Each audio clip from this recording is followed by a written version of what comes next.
जब तक हम सत्संग में नहीं आते हम गोबर के भूंड हैं।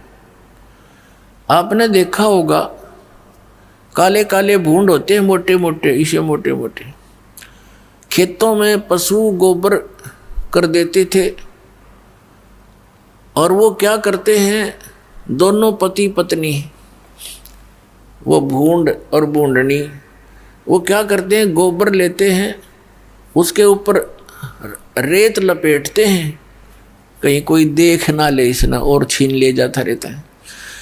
और फिर उनको धक्का धक्का कर उसने अपने बिल में ठोक लेते हैं, सुरक्षित संग्रह करते हैं, कदे कहीं फिर मिल रहा है कोई ना यो गोबर है। और जब उसको लेकर चलते हैं उस गोली के ऊपर, कदे ऊपर पड़े कदे तले पड़े, और उसको ढोते ढोते मनमाने किसी पशु के पैर के नीचे आकर उनका दोनों का कसूमर निकल जाता है। सारा जीवन खो दिया गोबर इकट्ठा करने में, 1 मिनट में मर गया, गोबर खा भी ना सके वे। तो ऐसे ही परमात्मा ने कहा ये माया पुजारी जीव हैं, ये कलयुग के लोग, और इनको ये भोग भी नहीं सके, इनको यही भी होग। और एक भूंड यानी भौरा, वो भी भूंड होता है, वो जाता था बाग में, उसने देखा कि ये दोनों मेरे सजाती मित्र पति पत्नी सारा दिन ये इस काम में लगे रहते हैं, सारा जीवन व्यर्थ कर देते हैं, और ये गोबर धरा धरा रह जाता है, ये मर जाते हैं। उनसे समझाने की चेष्टा की कि भाई मेरे साथ बाग में चला करो, वहाँ बड़ी आनंद है, अच्छा आहार है, बड़े फल लगे हैं, सुगंधित फूल हैं।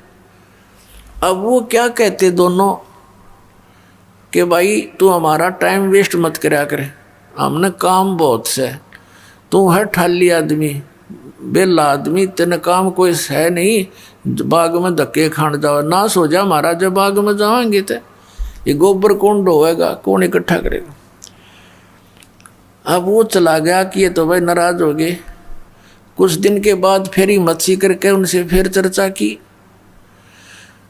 उस दिन उन्होंने कुछ थोड़ी देर ज़्यादा समय तक सुनने की चेष्टा की, फिर भी लास्ट में ये कह दिया भी नहीं, हमें टाइम नहीं है, फुर्सत नहीं। अपना आत्माओं, एक भगत सत्संग में आया करता, सत्संग ले रखा था और उसका मित्र था खास, उसने वो सत्संग ग्रहण नहीं किया, भगवान की भक्ति नहीं करता था। तो उसके पास जाता था मित्र, आप नाम लो, भगवान की भक्ति करो, चलो मेरे साथ सत्संग में। तो वो भी ये कहता था कि भाई मेरे पास टाइम नहीं, छोटे छोटे बच्चे हैं, तेरा तो दिमाग खराब हो गया, तूने तो अपना नाश करना है, तीसरे दिन भाग जा सत्संग में। कोई बात हुई। फिर वो मित्र फिर कुछ देर बाद जाता, क्योंकि उसको पता था कि वो गोबर ढो रहा है उन बूंदों की तरह, और वो कहता भाई फुर्सत नहीं, और बात बता तू, इसने छोड़ टॉपिक ने। एक दिन उसकी मृत्यु होगी, छोटे छोटे बच्चे थे, कटगी टिकट, ये कौन सा पटा लिखवा रखे, मराए को नहीं, 100 साल तक। अब सभी उठा कर ले जा रहे हैं, कोई लकड़ी ले जा रहा है, कोई पीछे पीछे जा रहा है, बोल रहे हैं राम नाम सत्य है, सत्य बोलो गत है। उसका मित्र कहता आज भाई को फुर्सत है।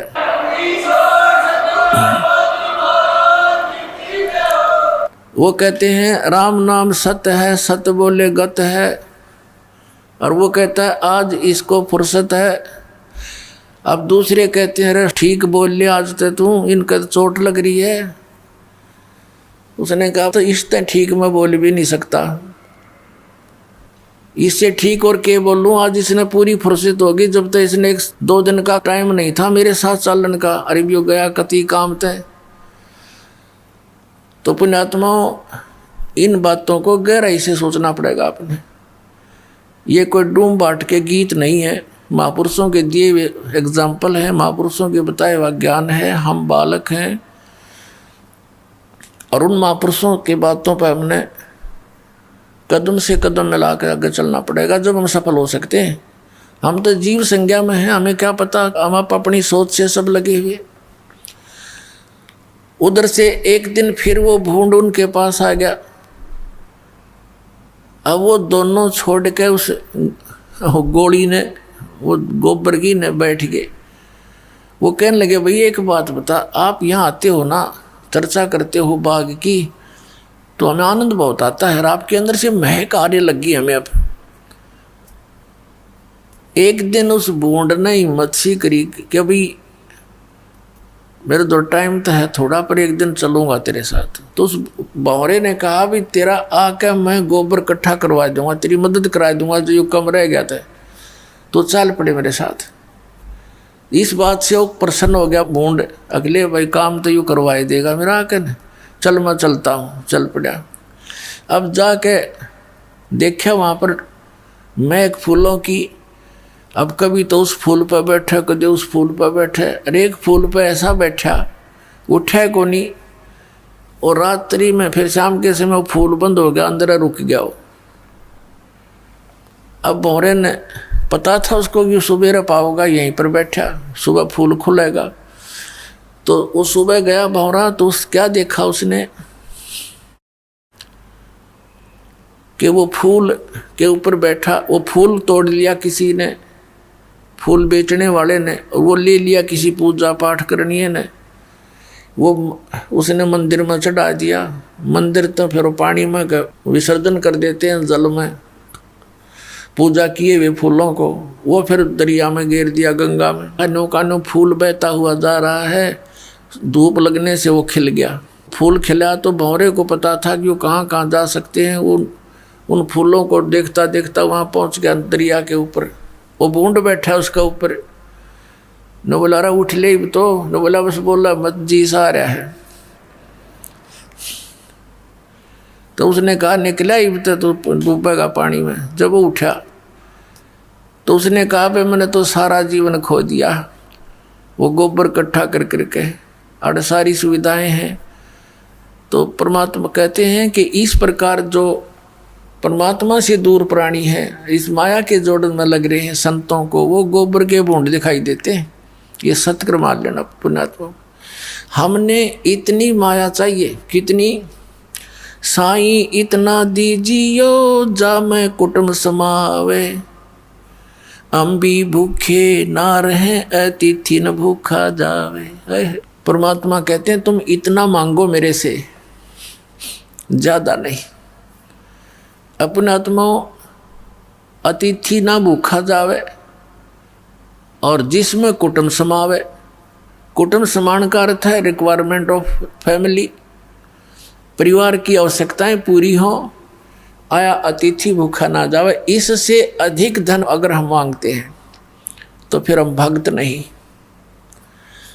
और पुण्यात्माओं परमेश्वर कहते हैं कल्पे कारण कौन है, कर सेवा निकाम, और मन इच्छा फल दूंगा जो पड़े दणीते काम।